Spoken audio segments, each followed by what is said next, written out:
Hello, I'm Zachary Millette, and this is Kingdom Rush as a board game.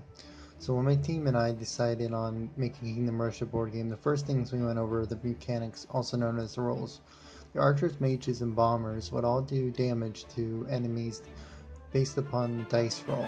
And enemies, instead of having health, would have a damage threshold, which is a number the player must roll equal to or greater than to kill that enemy. And each enemy would have a speed, which is how many spaces the enemy moves on the board.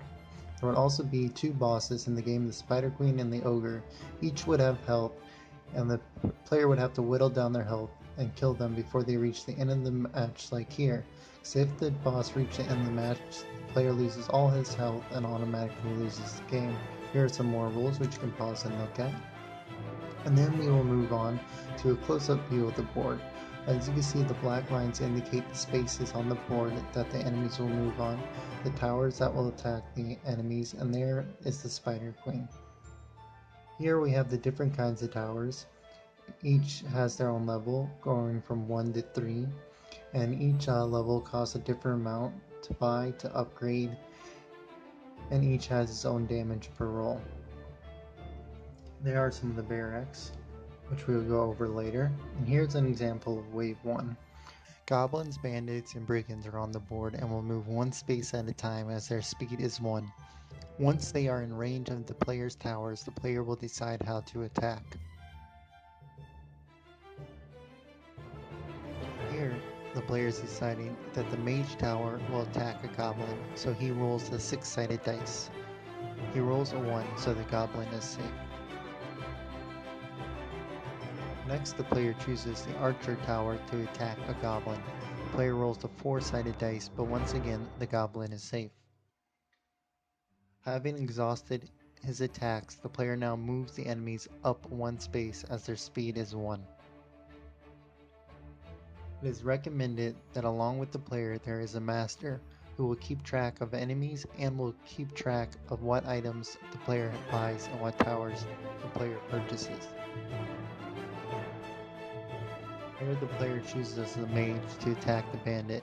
The player rolled a 4, so the bandit is killed and moved to the side of the board. Next, the player chooses the archer to attack the goblin. The goblin is killed and moved to the side of the board. Next, we will demonstrate a mechanic of the game, the coin toss. Having reached a crossroad, the player flips a coin to determine which direction the enemies will go. Here the player flips tails, so the group of goblins will go left.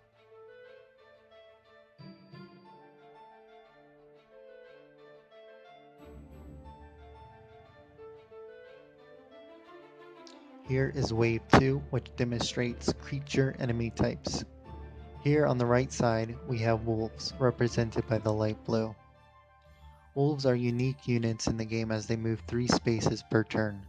Other monsters that come from the right side of the board include the spiders, the Spider Queen, and sometimes gargoyles. Here the player places down a barrack. Barracks are unique in that they can hold enemies for 1 turn.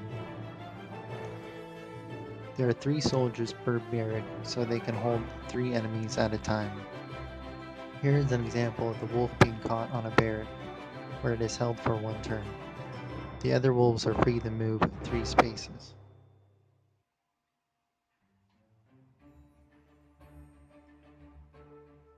Here the player takes advantage of the wolf being stopped to kill it with an archer tower.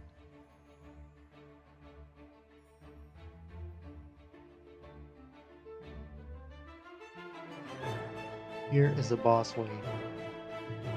The boss is the Spider Queen seen on the right side of the board.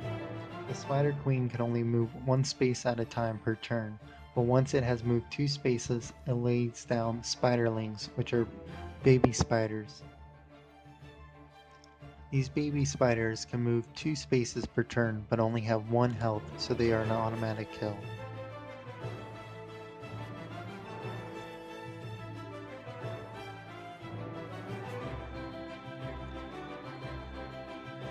Here we will see the player attack the Spider Queen.